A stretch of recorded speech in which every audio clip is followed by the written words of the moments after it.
Muy buenos días a todos y todas. Hoy, 20 de marzo, posterior a la celebración del Día del Hombre, muy agradecidos por todas esas atenciones que tuvieron para con nosotros aquí en la Universidad de Investigación y Desarrollo UDI.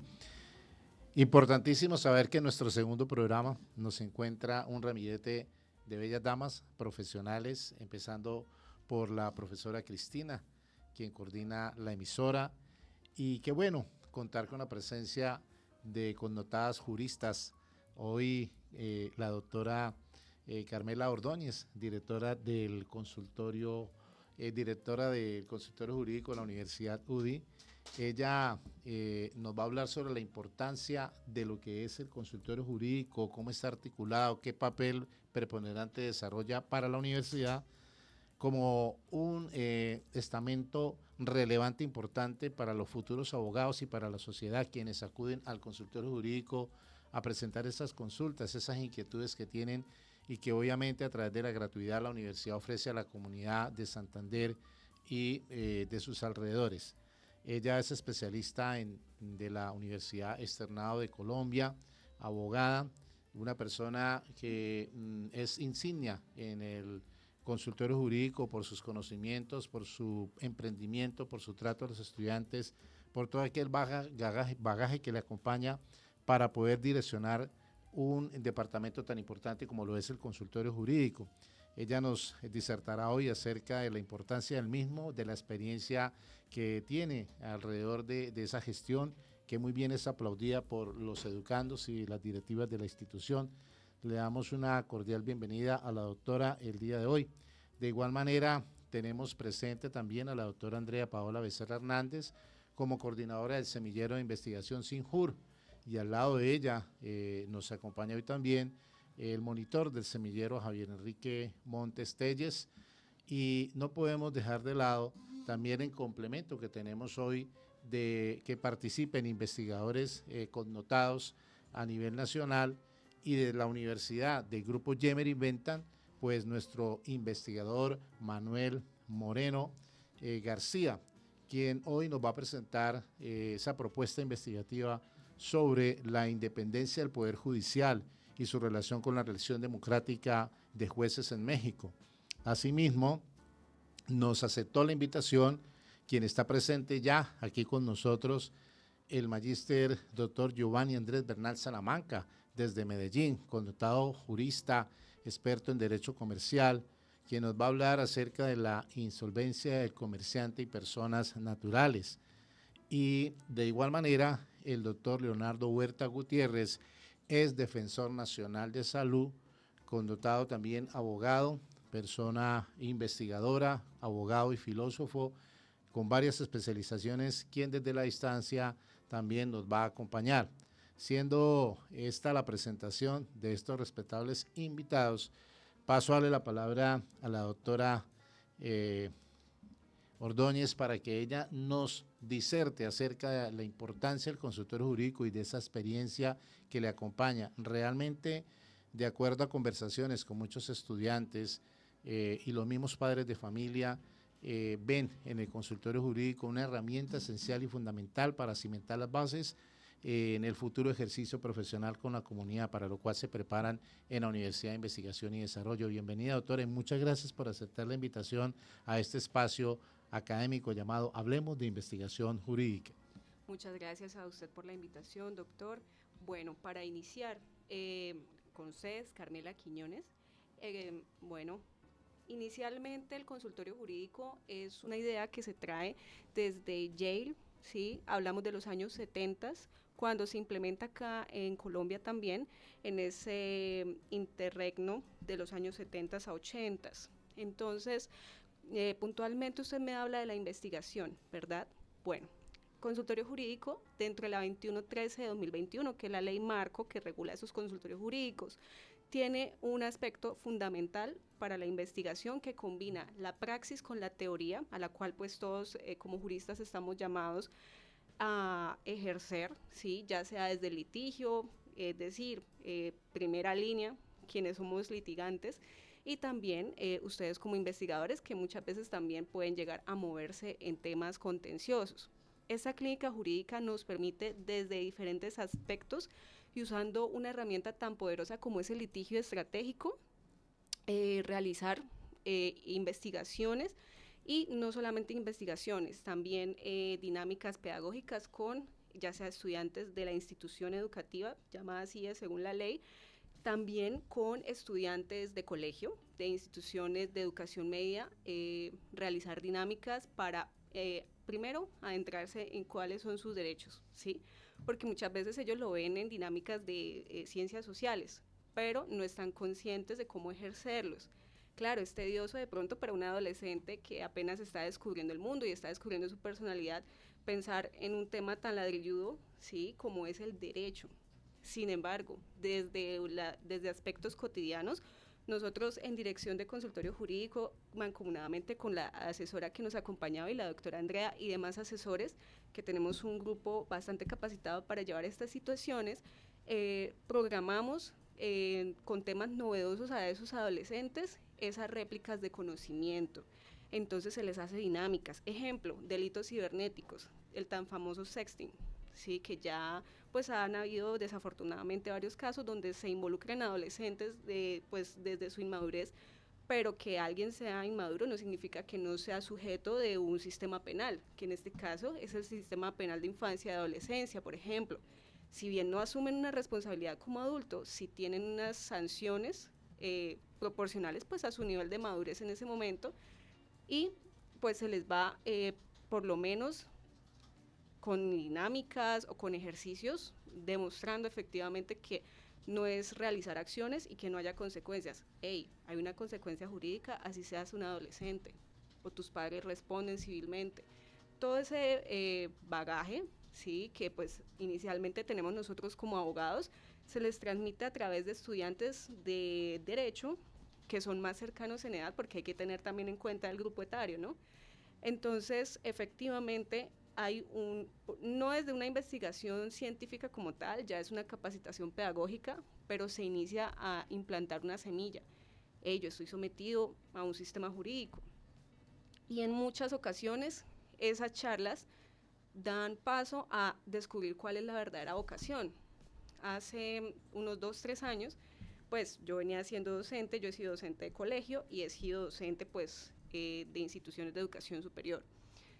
Un chico en un colegio tenía dudas sobre cuál era su vocación y fuimos conversando y tuvimos aspectos pragmáticos, es decir, casos, y mediante esa praxis que yo le mostraba pues de manera muy dinámica, porque claramente era un adolescente de 16 años, él se fue encaminando por el derecho. Hace poco me lo encontré, pues me dijo, gracias Doc, porque gracias a ti ya dentro de poco voy a ser abogado y es lo que me apasiona. Entonces, desde un ejercicio temprano del derecho o desde esas etapas tan primarias como es la adolescencia, podemos inculcar una vocación y que realmente sean juristas, no abogados tinterillos, no abogados que fabriquen documentos mediocres, no. También hay que mostrarles que eso está sometido a una ética profesional y que inclusive entre abogados y colegas no podemos hacernos zancadilla, como se dice vulgarmente. También porque es que el abogado, bueno, mirándolo desde una figura, no desde una figura, sino desde el arte y desde la cultura popular. Hablemos de series como Saul Goodman, ¿sí? Better Call Saul. Bueno, entonces se les implanta que el abogado es un pícaro, que el abogado pícaro es el que triunfa, que si no tienes los casos con corrupción comprada al juez, etcétera, etcétera, entonces no vas a ser un buen abogado. De hecho, si tú sigues la secuela de Better Call Saul, pues él termina entregándose y confesando sus crímenes, claramente con una sentencia elevadísima de 86 años, pues yo amo mucho el arte y las series, entonces me sirve mucho para las dinámicas del derecho. Pero, hey, hay un código de ética, pues sí, claro, es el sistema americano, sin embargo, eso no quiere decir que no podamos aplicar desde el arte popular, por decirlo así, o las series americanas, actualmente a nuestro ejercicio profesional y sobre todo el llamado a la ética que tenemos, que me parece muy Doctora importante. Quiñones, usted hace una explicación muy organizada y estructurada frente a la importancia de las bases o cimientos que se entregan en el consultorio jurídico. Preguntaría en este momento a su señoría, ¿cuál es el factor diferencial Ujú. del consultorio jurídico de la Universidad de Investigación y Desarrollo UDI frente a otros consultorios de otras universidades? ¿Por qué es importante el que nos acompaña, el que nos ocupa? ¿Y qué invitación hace usted a los padres de familia, a las nuevas generaciones de futuros abogados para que ingresen a formarse en nuestra institución? Bueno, la invitación es la siguiente. Hay que actualizarnos siempre. ¿Y qué es la situación o cuál es el enfoque? Es que definir desde un consultorio jurídico cuál va a ser el enfoque es muy complejo porque nosotros recibimos todo tipo de población vulnerable, no solamente población LGTBIQ+, no solamente mujeres vulneradas, no solamente desplazados, no. Nosotros recibimos personas con una situación vulnerable, claramente, y el llamado es, primero, a la tolerancia en la diferencia, ¿sí? Y el énfasis es a actualizarnos como abogados, tanto en esos temas de repercusión social, porque es que en estos últimos 3 años, o sea, la pandemia fue una puerta para innovar en el derecho, ¿sí? Tuvimos el decreto 800, que ahorita se convirtió en la ley que reglamenta las audiencias virtuales. La 2220 reemplazó la ley 640-2001, que era la conciliación, un estatuto que llevaba 20 años, se cambió por pandemia. Y actualmente tenemos leyes se actualizó la ley de los hijos de crianza. Este año se innovó en tema un régimen de insolvencia que llevaba 12 años funcionando sin mayores modificaciones, solamente un decreto reglamentario. Este año se modificó y se incluye a la persona, al pequeño comerciante. ¿Qué pasa? No ha salido el decreto reglamentario. Sin embargo, los primeros artículos de la ley 2445 exhortan al consultorio jurídico a hacer las capacitaciones, a hacer el acompañamiento a deudores que sus acreencias no versen más allá de la mínima cuantía, que son 50 salarios mínimos mensuales legales vigentes. Perdón, es decir que sobre la base de lo que nos está comentando está ese factor diferencial. Sí, señor. La innovación, La innovación. la implementación de esos mecanismos bueno. alternos de solución de conflictos Sí, a través de la conciliación. Otra cosa, el año pasado surgió una jurisprudencia importantísima en temas de inteligencia artificial. La Corte Constitucional nos definió 12 principios para implementar la CIA en las sentencias judiciales. Y uno de los más importantes que me parece a mí, y que por eso estamos llamados como juristas, a formarnos, es la supervisión de esa IA a la hora de crear esa sentencia judicial. No es que la IA me vaya a hacer la sentencia, porque es que hay muchos jueces, bueno, en la viña del Señor hay de todo. Hay cosas buenas, hay abogados buenos, hay abogados no tan buenos, ¿sí? Hay jueces excelentes que son actualizados, hay jueces que no lo son tanto y es labor del litigante estarlos empujando, ¿sí? Entonces, ese factor de innovación y cambio, porque es que es muy difícil decirte no, es que el factor diferencial es esta temática. No. El factor diferencial del egresado UDI es la actualización que éste debe tener como el jurista que pretende ser.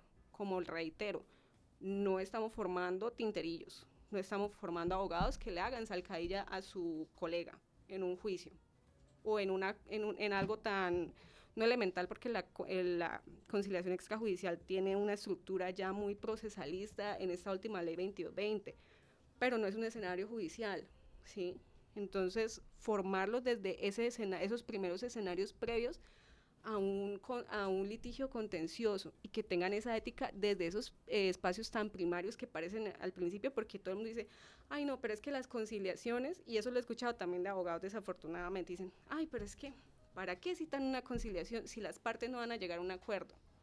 Bueno, pero muchas veces porque no llegan a un acuerdo, porque el conciliador no está debidamente capacitado o no se actualiza para hacerlo llegar a un acuerdo. Muchas veces las partes sí llegan con una intención de conciliar, pero conciliar tiene su ciencia, necesita también una formación interdisciplinaria, ¿sí? La ley 2220 nos trae expresamente que pueden intervenir otras ciencias a coadyuvar al conciliador. Hablemos de casos de familia, la doctora Andrea, que pues está aquí presente, lo conoce muy bien. Muchas veces esos temas de conciliaciones en derecho de familia se tratan son exitosos cuando se sabe llevar con inteligencia emocional esa conciliación. y que mejor que un buen psicólogo que también se pueda preparar en la 2220 de 2022. Excelente, doctora. Pues queremos agradecerle en nombre del programa Hablemos de Investigación Jurídica lo que nos ha explicado, lo que nos ha presentado y esa labor tan dinámica que ejerce allá desde el consultorio jurídico. Y créame usted que los jóvenes la están escuchando, las directivas, los docentes. Tenemos la plena convicción de que esa tarea la está ejecutando adecuadamente y sí, como usted bien mencionaba, de acuerdo a la temática que has puesto, surgen muchas ideas y propuestas de investigación. De cara a ello, entonces, pues hoy aplaudimos esa labor, le deseamos que continúe en ese ejercicio y en esa entrega por sus educandos y que la sociedad pues lo reciba más adelante muy bien preparados, muy bien consolidados y eviten pues esas prácticas negativas en el ejercicio del derecho. Entonces, para eso está la Universidad de Investigación y Desarrollo UDI y el consultorio jurídico, que sepa la comunidad que tiene futuros juristas bien preparados para poderles solucionar aquellas problemáticas que se les han presentado. Muchas bendiciones, doctora. Muchísimas gracias por su acompañamiento. Bueno, después de esa explicación tan importante de la doctora Carmela Quiñones, pasamos a darle la palabra a nuestro investigador, el doctor Manuel Eduardo Moreno García, investigador del grupo Jeremy Bentham, quien ha venido trabajando el tema relacionado con la independencia del Poder Judicial y su relación con la elección democrática de jueces en México. Recientemente, la presidenta Claudia Sheinbaum en el Zócalo presentó a la comunidad mexicana ese trabajo juicioso que vienen adelantando las instancias en México sobre esta temática tan importante. Y parto yo antes de su intervención, doctor Manuel Moreno García, preguntándole desde esa investigación por qué le inquietó, por qué decidió profundizar acerca de este tema tan importante y tan relevante. Es una apuesta interesante que usted ha presentado como una ficha de desafío para lograr una investigación que deje enseñanzas a todos los educandos y colegas en la Universidad de Investigación y Desarrollo UDI y por ende a nivel nacional. Tiene la palabra, doctor Manuel. Bueno, muy buenos días, estimado profesor Carlos. Un cordial saludo a todos nuestros oyentes. De igual forma, a quienes nos acompañan en la mesa en la mañana de hoy, a la doctora Carmela, al joven estudiante Javier y a la doctora Andrea.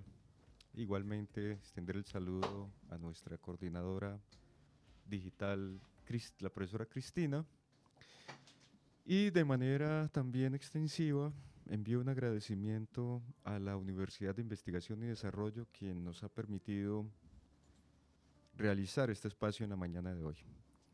Para empezar a responder su pregunta, estimado profesor Carlos, tendríamos que remontarnos, en mi caso, a la formación que desde mi época de pregrado he recibido en la universidad. Yo vengo de una universidad pública, en este caso la Universidad Industrial de Santander. Desde mi época de pregrado quise extenderme al tema de la relación que existe entre derecho y democracia como un tema fundamental para futuros proyectos de investigación. En este sentido, entonces, desde pregrado, me pregunté por esa relación tan cercana entre política y derecho. Desde mi consideración, el derecho tiene su fuente en la política. De hecho, quienes expiden las leyes son fundamentalmente los legisladores. Los jueces tienen una función muy específica, lo sabemos ya desde Montesquieu, y es propender por una interpretación adecuada de las normas que previamente han expedido los legisladores. Entonces, bajo esta idea de esta relación entre derecho y política, que reitero ha sido fundamental en mi formación, me he venido preguntando desde el pregrado por la posibilidad que tenemos desde el derecho de abrir espacios cada vez mayores a la democracia.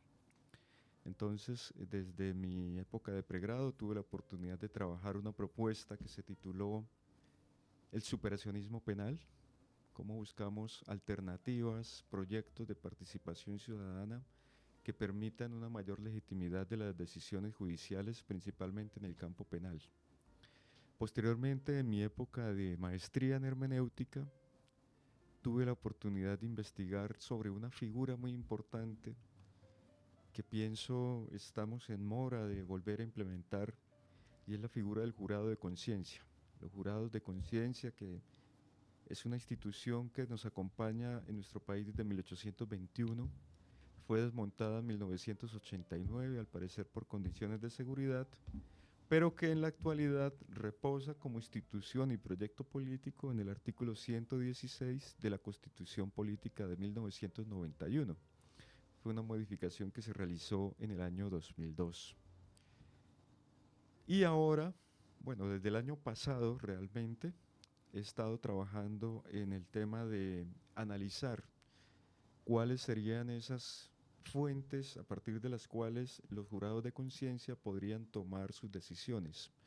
Nosotros sabemos como abogados que existen básicamente en el ámbito probatorio tres grandes líneas o tres grandes paradigmas de toma de decisiones. Una es la tarifa legal, otra es la íntima convicción y otra sería la sana crítica, que es la que actualmente funciona en nuestro país. Pero hay expresiones jurisprudenciales en el campo internacional que señalan que la sana crítica está muy en relación con la íntima convicción, solo que la sana crítica ofrece algunos elementos: mayor capacidad de razonamiento, mayor utilización de fuentes de interpretación, requiere una mayor capacidad y conocimiento legal de parte del juez que toma la decisión, pero en últimas la íntima convicción continúa funcionando. Ese fue el artículo que presenté el año pasado para la revista Derecho del Estado, que actualmente dirige la Universidad Externado.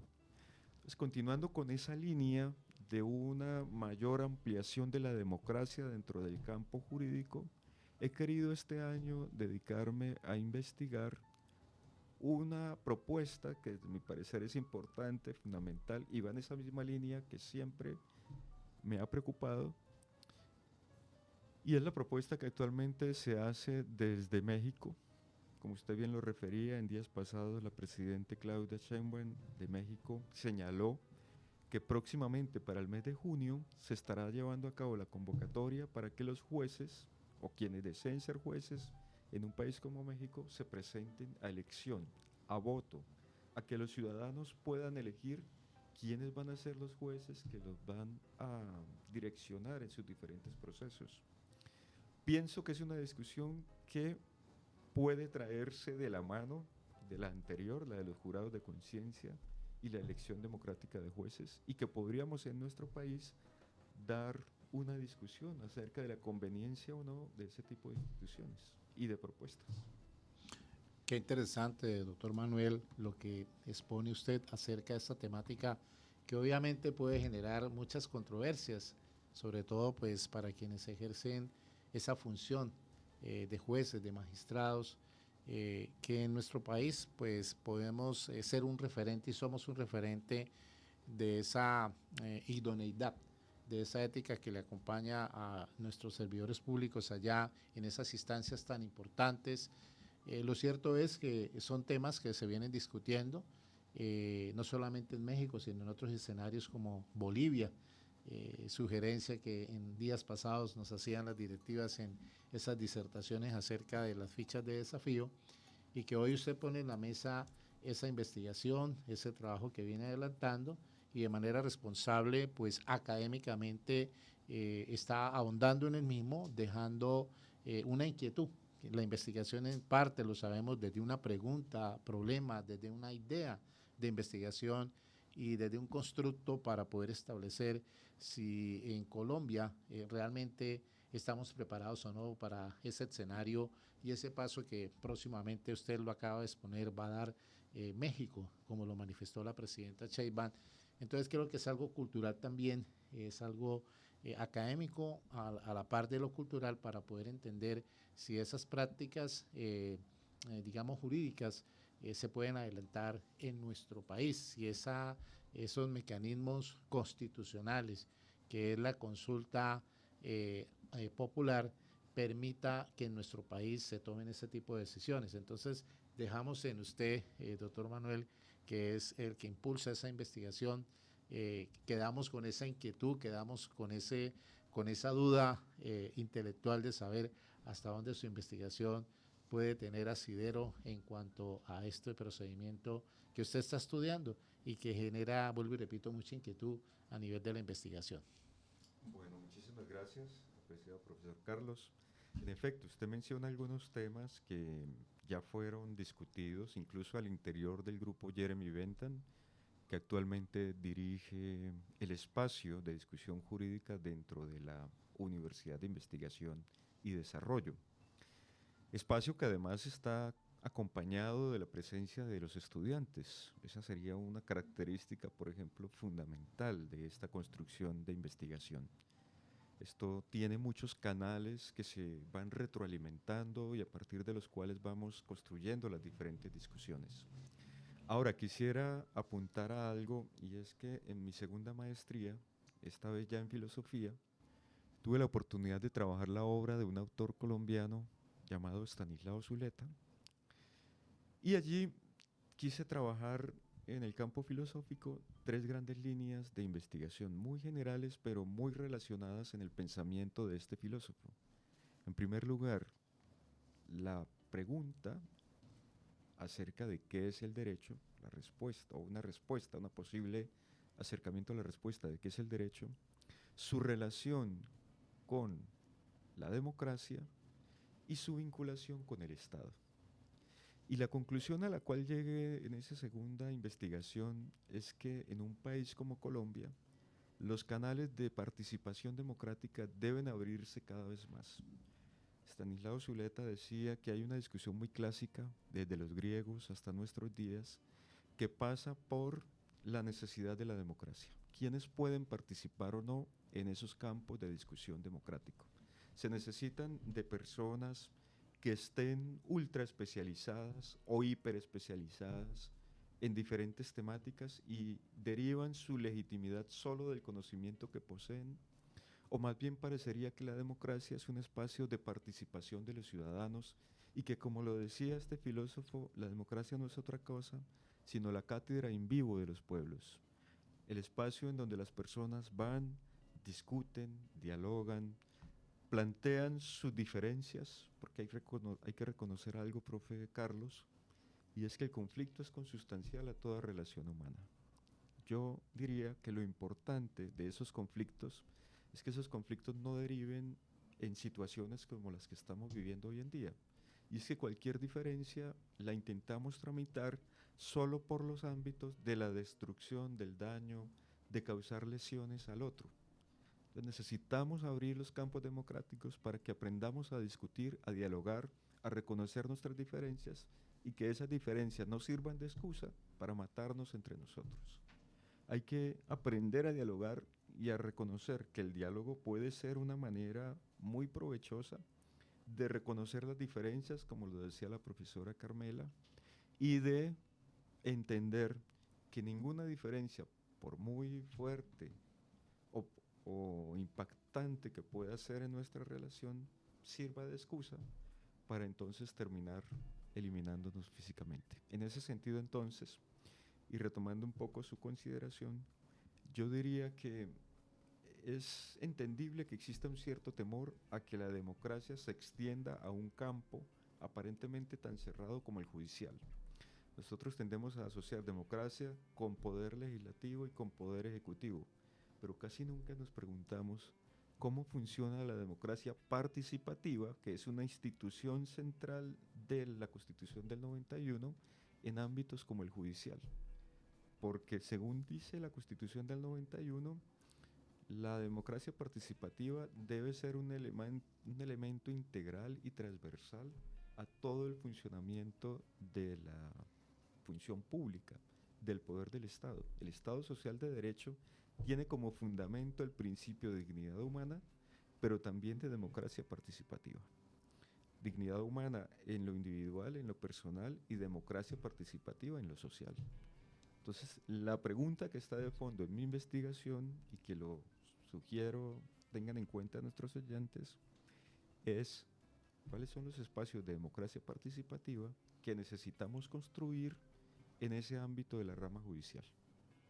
Muy interesante. Bueno, pues qué tema tan enriquecedor el que usted pone en la mesa, doctor Manuel. Lo invitamos a que continúe en ese proceso de investigación, siendo un ejemplo para sus educandos. Obviamente, ese trabajo que desarrolla en el grupo Yemer y Bentham como un referente para quienes hacemos parte de él, que estas nuevas generaciones pues se atrevan a proponer ideas tan interesantes como la que usted nos expone.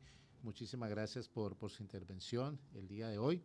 Pasamos entonces en este momento a darle la palabra a nuestro invitado, el magíster, el doctor Giovanni Bernal Salamanca, quien se encuentra en la ciudad de Medellín, allá en esa firma tan importante, Bernal Ruiz, un especialista, magíster, conocedor del derecho comercial, autor de varias obras importantes, investigador referente en el área del derecho comercial, derecho, títulos, valores, sociedades, una persona pues que ha sido un ejemplo para los educandos porque de igual manera es profesor de pregrado y de posgrado de muchas universidades en Colombia, docente invitado, bien calificado, a quien conozco personalmente y es un referente en la investigación del derecho comercial y afines.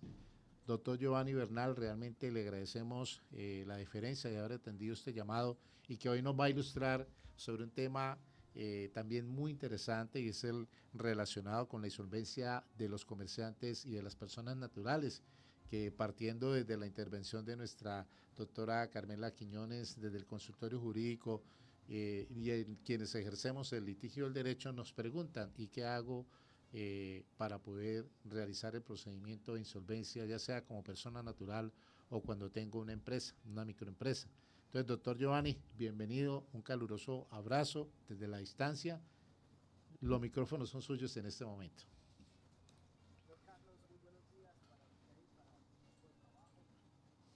Exaltar esta tarea de difusión académica e investigativa de la universidad a la que usted pertenece. Claro está, van a observar ustedes en mi intervención dos orientaciones. Una, desde el punto de vista crítico de nuestro actual régimen de insolvencia, tanto para el comerciante como para el no comerciante y para la persona natural, precisamente. Y también un componente ilustrativo. Por ello también vale la pena saludar en esta mañana a aquellas personas que nos escuchan el día de hoy y cuyo tema seguramente resultará de su interés y le permitirá también encontrar algunas soluciones al respecto. En esos dos sentidos, doctor Carlos, me parece importante primero pensar en qué es la insolvencia realmente. Y cuando en las aulas de clases se pregunta por la insolvencia, generalmente estamos pensando en una ley que nos permitiría de alguna u otra manera desconocer las obligaciones que se tienen a cargo, lo que conocemos como pasivos. Y ello no es así. Los regímenes de insolvencia de tiempo atrás, y cuando digo de tiempo atrás, estoy hablando de la ley 222 del 95, de la ley 550 del 99 y hoy de la ley 1116 del 2006 para comerciantes. Estoy hablando de la ley 1380 del año 2009, que fue el primer antecedente normativo en materia de insolvencia para la persona natural no comerciante. Obviamente el régimen con actual vigencia, porque esta ley que acabo de citar fue declarada inexequible por aquella época, y es el Código General de Proceso, la ley 1564, que incorpora ese régimen de insolvencia de la persona natural no comerciante a Colombia. Pues en todos estos estatutos siempre hemos notado que los regímenes de insolvencia permiten dos caminos. Uno, y precisamente se predican como objetivos de los regímenes de insolvencia o propósitos de los regímenes de insolvencia. Uno, la recuperación del crédito. Esto implica entonces que, muy a pesar de los estados de insolvencia, la ley ha sido concebida para que los acreedores puedan recuperar, si no en todo, en una buena parte o medida, los créditos. Y en segundo lugar, la recuperación de la empresa o del comerciante o de la persona natural, no comerciante. Es decir, permitirle lo que yo denomino unos salvavidas que a su vez le permitan superar ese estado de insolvencia. Pero cuando hablamos de insolvencia tenemos que decir, no es más que la dificultad económica que soporta una persona, que le impide satisfacer sus obligaciones, le impide pagar sus deudas, y por ello la legislación colombiana ha previsto unos procedimientos que buscan uno de esos dos objetivos que mencionaba anteriormente: la recuperación de los créditos o la recuperación de la empresa.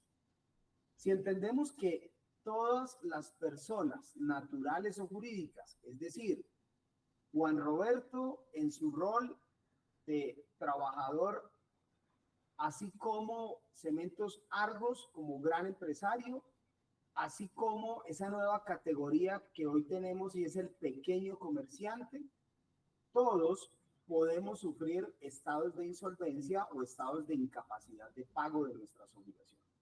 Entonces, lo primero que habrá que decir es que debemos determinar cuáles son esos regímenes de insolvencia aplicables a esas categorías de personas que acabo de mencionar. Y lo primero es remitirnos a la ley 1116 del año 2006, que es el régimen de insolvencia previsto para quienes tienen la calidad de comerciantes, y dentro de esa esfera de comerciantes cabe, uno, las personas jurídicas que desarrollan actividades comerciales en Colombia, es decir, las sociedades comerciales.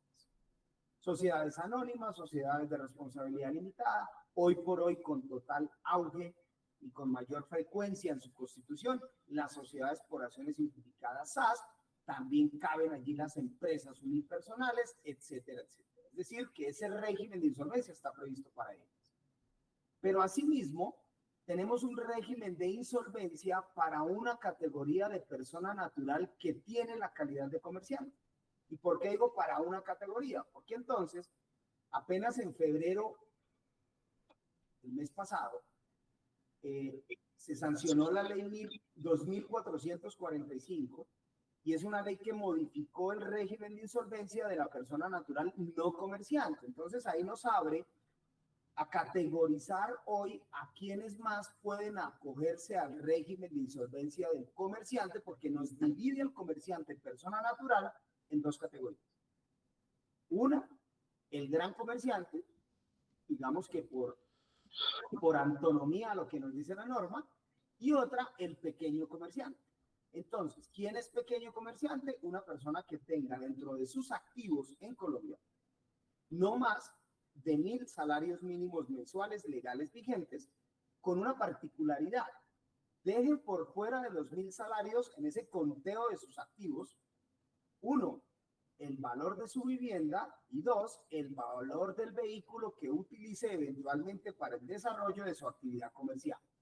Si dejan de lado la cuantificación de esos dos activos y los demás no suman 1.000 salarios mínimos legales mensuales vigentes, usted es considerado un pequeño comerciante, y por ende el régimen aplicable a ese pequeño comerciante será el del Código General del Proceso, es decir, el régimen que venía siendo de aplicación exclusiva para la persona natural no comerciante. Recapitulemos. Régimen de la ley 1116-2006, comerciantes, personas jurídicas y grandes comerciantes. ¿Quiénes serán los grandes comerciantes? Los que tengan en sus activos más de 1.000 salarios mensuales legales vigentes. Ellos tendrán que ir a ese régimen. Ahora, si hablamos de personas naturales, encontramos dos categorías. La persona natural que no tiene la calidad de comerciante. El artículo 10 del Código de Comercio nos dice quién es un comerciante: una persona que profesionalmente se dedique a una actividad considerada por la ley como mercantil. Bueno, entonces a esa persona que no es comerciante, que no desarrolla habitualmente esa actividad mercantil, le será aplicable el régimen de insolvencia establecido para los no comerciantes en el Código General del Proceso. Pero también, y de allí la importancia de la Ley 2445 del mes pasado, cuando modifica este régimen e incluye dentro del régimen de insolvencia de lo que antes denominábamos personas naturales no comerciantes al pequeño comerciante. Por eso es que la ley 2445 empieza por modificar la misma introducción a la norma y entonces ya no lo llamamos régimen de insolvencia de la persona natural no comerciante, sino lo llamamos régimen de insolvencia de la persona natural. Y esa persona natural tendrá esas dos categorías, o el pequeño comerciante o la persona natural no comerciante. Pero acá viene una crítica. Hemos sido siempre muy críticos del régimen de insolvencia de la persona natural no comerciante y hoy régimen de insolvencia de la persona natural. El que nos trajo la ley 1380 en el año 2009 y hoy el Código General del Proceso. ¿Por qué hemos sido críticos? Y de allí algunas ideas que deberán profundizarse en espacios de investigación. Porque consideramos que desconocimos por completo la naturaleza jurídica del escenario que se usa para el procedimiento de insolvencia de estas personas naturales no comerciantes y pequeños comerciantes. ¿Y es cuál? El escenario de la conciliación. El escenario de la conciliación es un mecanismo meramente autocompositivo que parte, como todos lo sabemos, de la voluntad de las partes para querer solucionar su conflicto por sí mismas.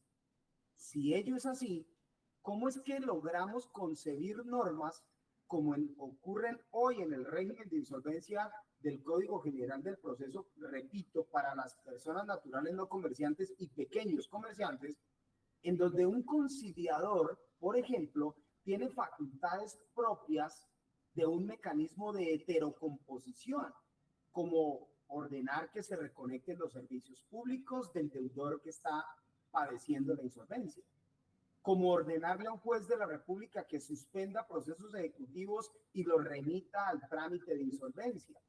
Pero algo que me parece inclusive un poco más aberrante dentro de la disposición, y es que cuando un ciudadano acude al procedimiento de negociación de deudas para tratar de superar su estado de insolvencia, debe presentar una solicitud con un cúmulo de requisitos establecidos por allá en el Código General del Proceso a partir del artículo 531.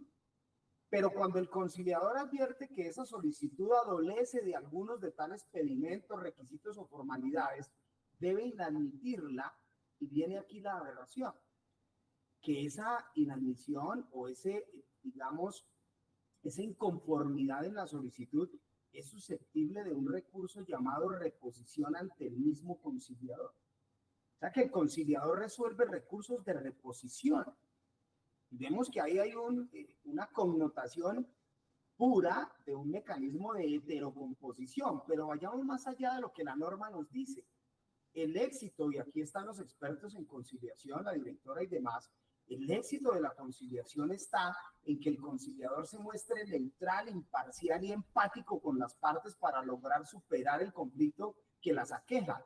Pero ¿qué ocurre cuando el conciliador entra a resolver recursos de reposición de manera favorable o desfavorable a alguna de las partes? Quizá esa empatía, quizá esa imparcialidad ya empieza a verse en tela de juicio dentro del procedimiento. Y es lo que ha venido ocurriendo en los regímenes de insolvencia y especialmente en los centros de conciliación que tramitan esta clase de procedimientos de negociación de deudas. Entonces, encontramos algunas dificultades. Quiero dejar algo claro, y es que Giovanni Andrés Bernal Salamanca es partidario, uno, de la conciliación como mecanismo de arreglo directo.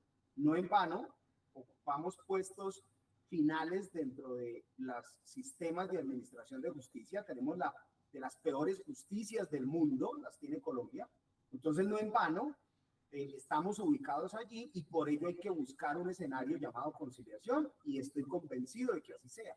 Y dos, también creo profundamente que a las personas naturales y a los pequeños comerciantes se les deben entregar herramientas, y magnífico que sea por vía legislativa, que les permitan superar sus estados de insolvencia. También estoy totalmente de acuerdo.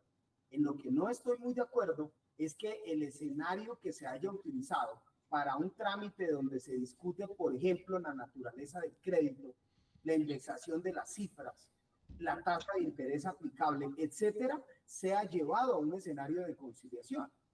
Y con unas nefastas experiencias, porque nuestro régimen de insolvencia de la persona natural no comerciante modificado recientemente, como lo he venido diciendo en el mes de febrero, ha tenido sí algún grado de éxito, eso hay que reconocerlo, algún grado de éxito, pero también ha tenido bastantes talanqueras. De hecho, la ley 2445 del año 2025, en su parte considerativa, dice: para lograr superar las dificultades que se han venido presentando en los procesos de insolvencia derivados de decisiones contradictorias entre los jueces. Ahí lo dice la primera parte de la ley. ¿Y por qué? Porque hemos encontrado además dilación en los procedimientos. Siempre recuerdo un proceso de insolvencia en donde una persona acudió para el trámite de negociación de deudas a través de un centro de conciliación privado. El centro de conciliación lo admitió, pero nosotros, que éramos uno de los acreedores, considerábamos que ella sí tenía la calidad de comerciante y debía ir al otro régimen, no al régimen del Código General. ¿Cuánto tardamos en esa controversia y resolviendo solamente la definición de si era o no comerciante? 5 meses. ¿Y por qué 5 meses? Porque presentamos la objeción tiene que ir al juez civil municipal, el juez civil municipal resolvió la objeción, la resolvió para descontento de una de las partes. Esa parte, al no tener recursos contra la determinación del juez, vino en acción de tutela por vías de hecho, se emitió el fallo de tutela, tuvo que apelarse el fallo de tutela y finalmente el juez de tutela en segunda instancia concluyó diciendo que la señora sí tenía la calidad de comerciante y no podía ser admitida al régimen. Esto muestra que hay situaciones que hay que entrar a examinar con lupa dentro de los regímenes de insolvencia que tenemos actualmente en Colombia.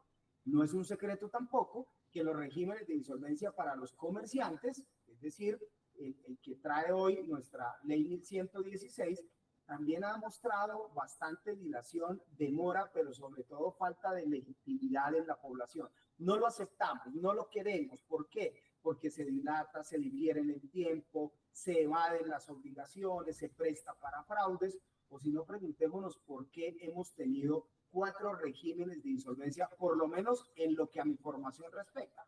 El del Código de Comercio, las quiebras y concordatos, el de la Ley 222 del año 1995, luego el de la ley 550 del año 99 y luego el de la ley 1116 del año 2006. Es decir, que aquí hay bastantes temas que vale la pena revisar y estudiar. Pero para quienes nos escuchan, tengan en cuenta que hoy tenemos, si son empresarios o comerciantes, podemos ir a un régimen especial ante el juez civil del circuito del domicilio del deudor o ante la superintendencia de sociedades, si tienen la calidad de sociedad comercial, persona jurídica comerciante.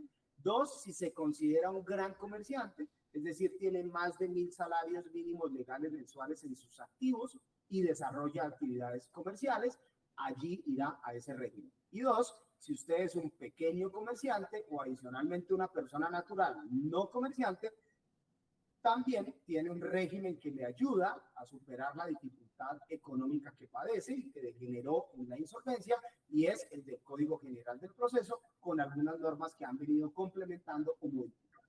Como no quiero hacer de esto una charla o una intervención meramente plana, doctor Carlos, si de pronto surgen algunas inquietudes o algunas precisiones que vale la pena hacer, estoy atento a ello. Bueno, doctor Giovanni Bernal, pues obviamente se denota ese conocimiento, esa experiencia, ese dominio del tema, no solamente en lo teórico, sino en lo práctico.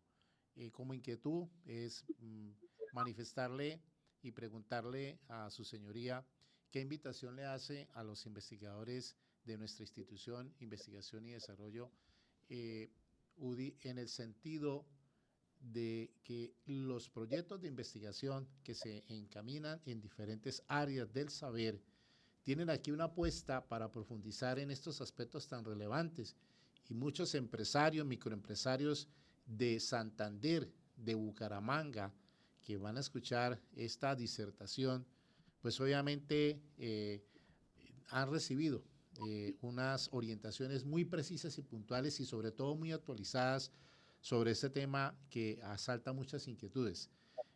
Quisiera pues de alguna manera comprometerlo, como ya lo he dicho anteriormente en el programa anterior, para que usted nos acompañe como a un orientador, un par en aquellas propuestas de investigación de nuestros estudiantes del semillero SINJUR, y obviamente desde el trabajo que se viene desarrollando el grupo de investigación Yemer y Bentan, que lidero, con el propósito desde que ese tiempo y desde sus espacios, pues sabemos que su agenda es un poco apretada, pero es como crear ese nodo con un investigador empresario del derecho, un jurista académico que nos permita de alguna manera afianzar esta temática tan importante que es propia de la cultura de los comerciantes del país. Y aquí en esta región, que es una región muy importante, que es la región santanderiana, obviamente está expedita a que esos estudiantes profesionales del derecho y conocedores del tema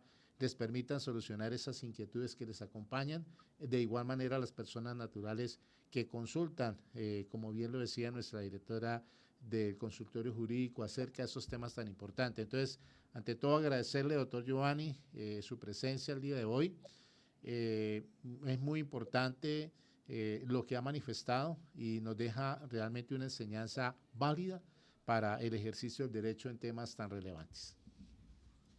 Doctor Carlos, a su pregunta, yo pienso que son muchas las cosas que tenemos que trabajar desde la academia, pero voy a hablar de tres fundamentalmente. Primero, que rescatemos la verdadera teleología, el propósito de un mecanismo alterno a la solución de controversias llamado conciliación, como un mecanismo de naturaleza autocompositiva.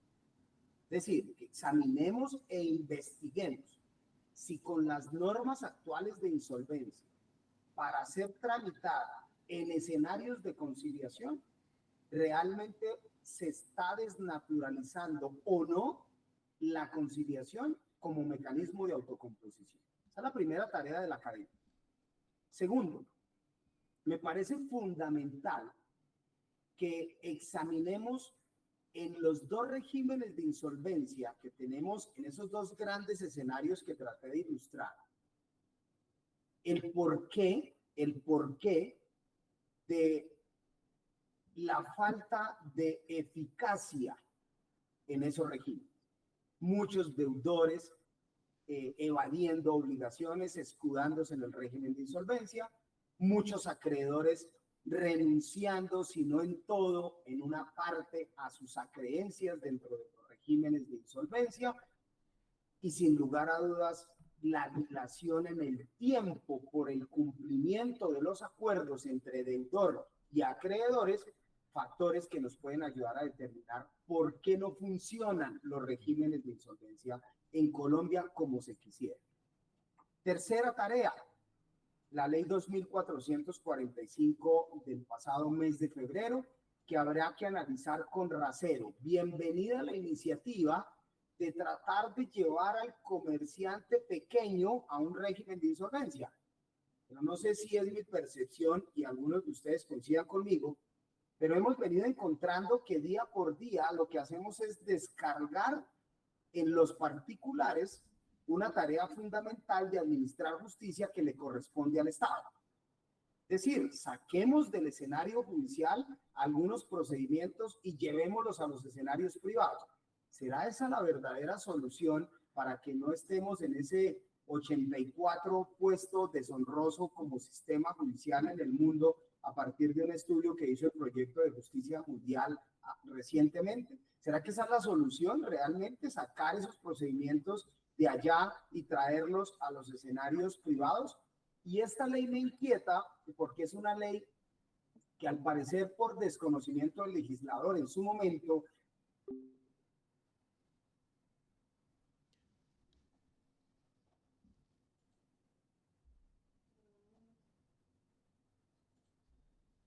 Que ya le voy a dar paso a ustedes dos. Oye, que el otro doctor no se pudo conectar.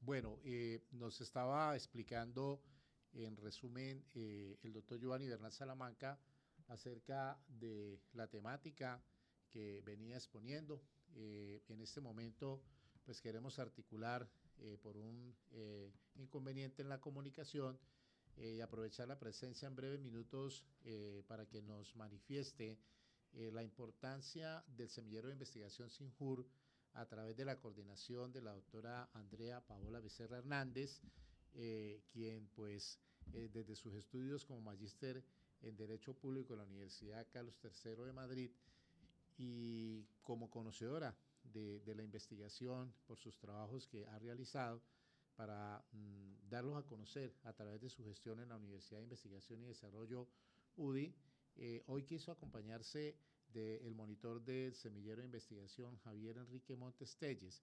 Cuéntenos, doctora Andrea, en qué estado se encuentra actualmente nuestro semillero de investigación, que yo considero como líder de investigación del Grupo Yemer Inventan, debe ser la base o el cimiento para la estructura de la investigación de toda institución educativa, y son los semilleros. Buenos días, doctora, gracias por aceptar la invitación, y Javier, muy buenos días. Buenos días a todos. Un gusto estar aquí. Bueno, entonces el semillero de investigación jurídica SINJUR efectivamente pues pertenece al grupo de investigación y además pues es como la base para generar conocimiento a partir de diálogos académicos con nuestros estudiantes de pregrado, ¿sí? Actualmente estamos activos, nos reunimos todos los viernes en la tarde, de 2 a 6 de la tarde, en la universidad, con los estudiantes de Derecho de diferentes semestres. Hay estudiantes de Derecho desde los primeros semestres hasta básicamente los últimos, ¿sí? La investigación es muy importante porque, pues, como lo hablábamos en la sesión pasada del semillero, pues forma parte de nuestra actividad jurídica. Somos abogados y pues la idea es que los estudiantes no solamente se preocupen, digamos, por aprender lo que los profesores transmitimos en clase, sino que adicionalmente a eso se preocupen por resolver problemáticas específicamente pues de Santander y asimismo, digamos, generar conocimientos, ¿sí? Generar conocimientos a partir de qué, pues digamos, de los intereses de cada estudiante en particular. Por lo tanto, pues digamos, acorde con el grupo de investigación, pues nos queremos enfocar en todo el tema de inteligencia artificial, de uso de tecnologías en los sistemas jurídicos, que pues es algo que en academia a nivel mundial pues actualmente se habla, se discute, porque digamos nos preocupamos por cómo interactuamos con estos cambios que se están dando en nuestra sociedad, pero además pues tenemos digamos también otras investigaciones en relación a, por ejemplo, el papel del Estado con los animales que están en condición digamos de calle, ¿sí? Los animalitos que están siendo abandonados. También, digamos, preocupación por el tema de la minería aquí en Santander, ¿sí? La minería en el páramo de Santurbán, cómo, digamos, eso afecta o podría llegar a afectar nuestro derecho al agua, los recursos hídricos de Colombia, que es algo supremamente valioso. También tenemos, digamos, la preocupación por examinar cómo en la jurisdicción ordinaria se está llevando a cabo la virtualidad, ¿sí? Cómo esa virtualidad, digamos, que a veces, años atrás, digamos, se nos hacía un poco lejano, ha permitido que, pues primero podamos ejercer nuestra profesión desde diferentes partes y asimismo mejorar el acceso a la justicia de las personas, ¿sí? Porque pues Colombia tiene, digamos, unas condiciones geográficas y de vías especiales, ¿sí? Entonces, la virtualidad a la final pues nos ha acercado al sistema judicial y ha permitido, digamos, también que esos procesos no sean, digamos, tan largos, sino que sean más ágiles. También, digamos, pues tenemos, digamos, preocupación por un tema que para mí pues es de interés académico y que fuera de eso pues es un tema muy relevante en Colombia, que es el tema del conflicto armado, ¿sí? Nosotros tenemos un conflicto armado de muchos años, muchas décadas, y pues es algo que nos toca a todos, ¿sí? De pronto está sectorizado, es más agudo en ciertas zonas rurales, pero que a la final el conflicto es algo que nos ha tocado a todos en nuestro país. Y los estudiantes, pues desde su ejercicio académico también se han preocupado por eso, ¿sí? cómo está funcionando la Jurisdicción Especial para la Paz, cómo están funcionando, digamos, en temas de derecho a las víctimas, y ese derecho a la verdad, a la justicia, a la repetición y a las garantías de no, perdón, a la reparación y a las garantías de no repetición, ¿sí? Entonces, también analizar esa justicia especial para la paz, que pues es significativa, que es algo también especial a nivel mundial, es un caso, digamos que desde la parte incluso internacional se puede estudiar y es de gran interés, y pues es algo que nuestros estudiantes están investigando.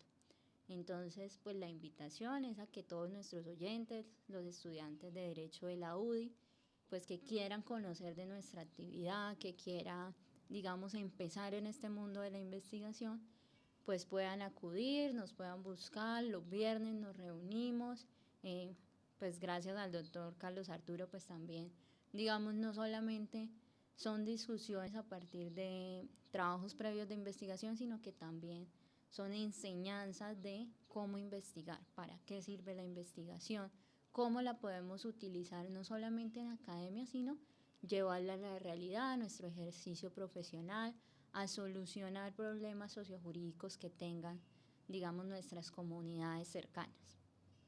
Doctora Andrea, muchísimas gracias, felicitarla por esa labor que viene desarrollando en el semillero de investigación. Y bueno, Javier, vamos a darle la palabra a usted como estudiante egresado del programa de criminalística de la Universidad de Investigación y Desarrollo, y ahora estudiante del programa de Derecho, enamorado de su universidad. Qué orgullo que esté en esta doble titulación y hoy pues apoyando el proceso desde la investigación. ¿Qué tiene por decir a los docentes, a las directivas, a sus compañeros, a la comunidad frente a la importancia de la investigación y por qué participar en el semillero de investigación? Bueno, primero que todo, muy buenos días para todos. Al doctor Carlos, pues muchas gracias por la invitación, y a la doctora Andrea, pues de igual manera. Bueno, como estudiante, como egresado también de esta misma institución, pues voy a indicar, o bueno, voy a explicar así muy a grosso modamente, la importancia de la investigación. Sí, la importancia de la investigación pues representa un pilar fundamental no solamente para el desarrollo, digamos, de esas futuras generaciones, sino también pues a estudiar ciertas problemáticas que inciden en nuestra vida cotidiana pues como colombianos, ¿sí?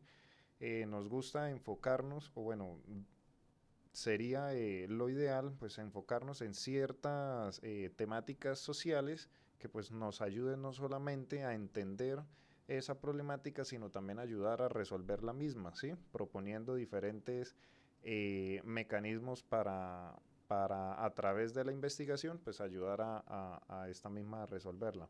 En el ámbito académico, la investigación sigue siendo muy importante por la conexión entre estudiantes, la academia, ¿sí?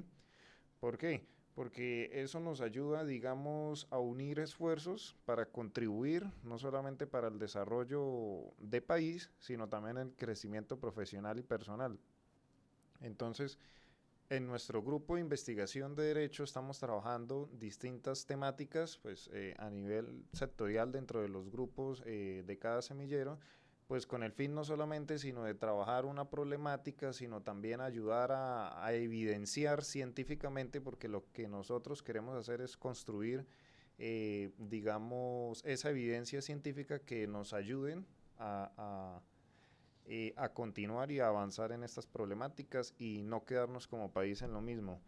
¿Qué nos gustaría? Bueno, nos gustaría pues evidentemente dedicarle más tiempo, ¿sí? Porque la investigación es tiempo, y la investigación no solamente son recursos, sino recursos físicos, y pues para eso hay que anudar, pues ayudar en los esfuerzos pues de contribuir para desarrollar estos mismos.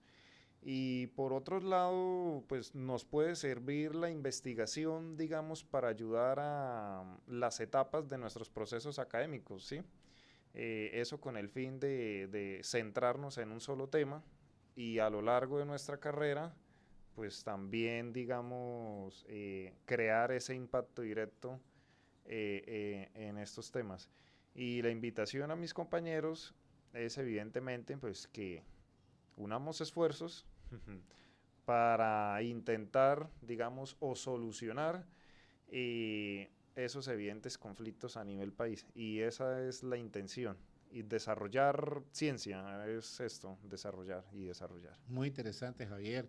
Bueno, agradeciéndole hoy a los coordinadores aquí de la mesa de trabajo en el programa Hablemos de Investigación Jurídica, y paso a despedir al doctor Giovanni Bernal Salamanca, agradecer a la doctora Carmela Quiñones, al doctor Manuel Moreno, a la doctora Andrea, a Javier, y pues excusar que por problemas de comunicación el doctor Leonardo Huerta no se pudo comunicar con nosotros desde la distancia, y pues en el momento en que estaba ya cerrando su intervención el doctor Giovanni Bernal, un problema aquí de comunicación, no quise dejar en el aire esa idea final que nos estaba presentando el doctor Bernal con ocasión a ese desempeño académico y a las recomendaciones en ese resumen que nos daba acerca de la ley de insolvencia de comerciante y persona natural. Doctor Giovanni, pues desde aquí, de las directivas de la universidad, la mesa de trabajo, desde el programa Hablemos de Investigación Jurídica, queremos agradecerle enormemente esa disertación, y queda comprometido, como le dije anteriormente, para que nos acompañe ya con una clase espejo, con el apoyo a puestas de investigación en materia de insolvencia de persona natural, que por allí hay unos temas que ya se están trabajando al interior del semillero bajo la dirección de la doctora Andrea, y que estamos muy seguros aceptará esa invitación, porque este tema da para una clase completa, para hablar horas y horas de esa temática y esa experiencia que a usted le acompaña, y quizás pues entonces ese compromiso quiero dejarlo hoy señalado 20 de marzo, enviarle muchas bendiciones a usted, a sus seres queridos, y en nombre de las directivas agradecerle esa bondad de habernos permitido conocer sobre esos aspectos tan importantes, doctor Giovanni Bernal.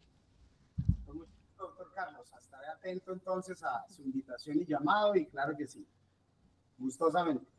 Muchas gracias, mi doctor. Bueno, a todos, a quienes nos escuchan, a nuestros compañeros docentes, a los investigadores, a las directivas, esta apuesta del programa Hablemos de Investigación Jurídica nos lleva precisamente a traer al escenario a invitados de esa connotación, investigadores que realmente, como lo dijo Javier, lo dijo la doctora Andrea, la importancia de la investigación es preocuparnos porque demos soluciones a las problemáticas que nos acompañan, y que la Universidad de Investigación y Desarrollo se haga visible a través de las publicaciones.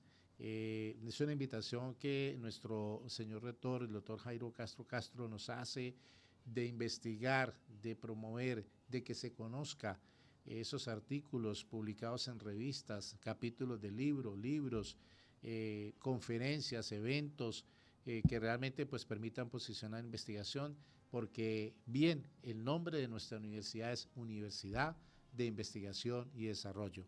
Investigando, creamos conocimiento. Bendiciones para todos. Muchas gracias. Muchas gracias. Gracias.